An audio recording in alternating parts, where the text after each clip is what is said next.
इसको काम पूरा कर देते हैं, इसलिए मैंने तीसरी वीडियो भी बनाई है, छोटी बनेगी। नेक्स्ट पॉइंट है, कई बार क्वेश्चन ऐसे दे देते हैं कि तुम्हें सवाल दे देंगे कोई और उसमें कह देंगे कि एक चार्ज की वैल्यू दे दी कि भाई किसी भी बॉडी पे इतने कूलम चार्ज पॉसिबल है या नहीं।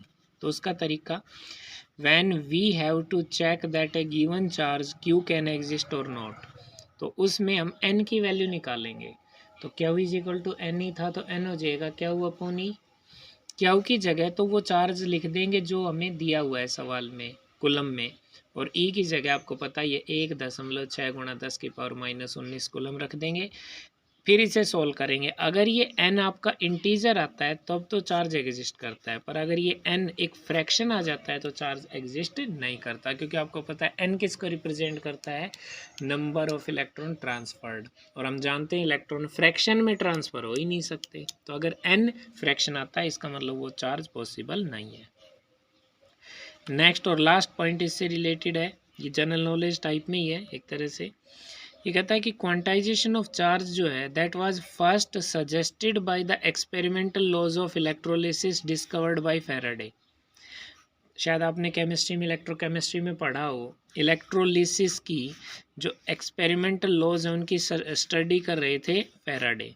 फैराडे जब लॉज ऑफ इलेक्ट्रोलिसिस की स्टडी कर रहे थे उस टाइम पे उन्होंने ही क्वांटाइजेशन ऑफ चार्ज को सबसे पहले सजेस्ट किया था, and it was experimentally demonstrated by Milton.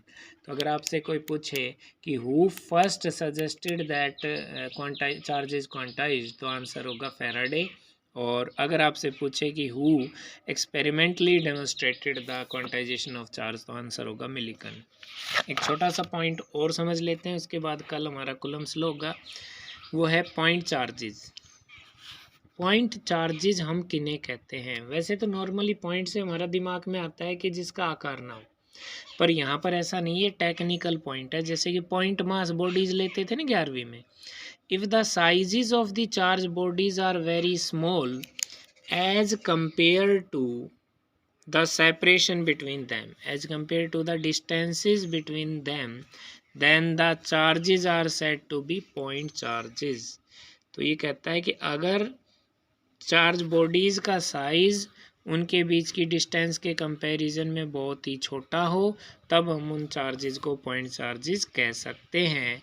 In such cases all the charge of the body is assumed to be concentrated at a point in space। इसका फ़ायदा ये है कि अगर ऐसी सिचुएशन हुई तो हम उस बॉडी के सारे चार्ज को एक पॉइंट पे कंसंट्रेटेड मान सकते हैं, बॉडी के एक्चुअल साइज को कंसिडर नहीं करेंगे।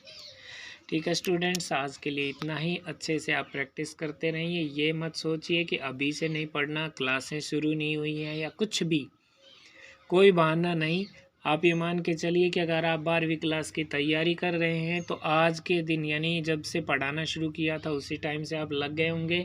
अगर अभी भी नहीं शुरू किया है तो अब पूरे मन से पढ़ाई करना शुरू कर दो।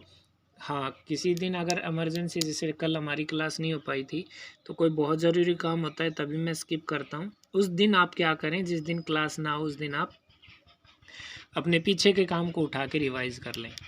अगर मेरे पास टाइम मिले तो मैं सुबह 10 बजे तक आपको ये वीडियो सेंड कर दूंगा। अगर किसी दिन बिजी रहा, बहुत ज़्यादा बिजी रहा, 10 बजे तक नहीं आता, तो समझ लेना कि अंडरस्टूड है कि आपने रिवाइज़ करना है पीछे।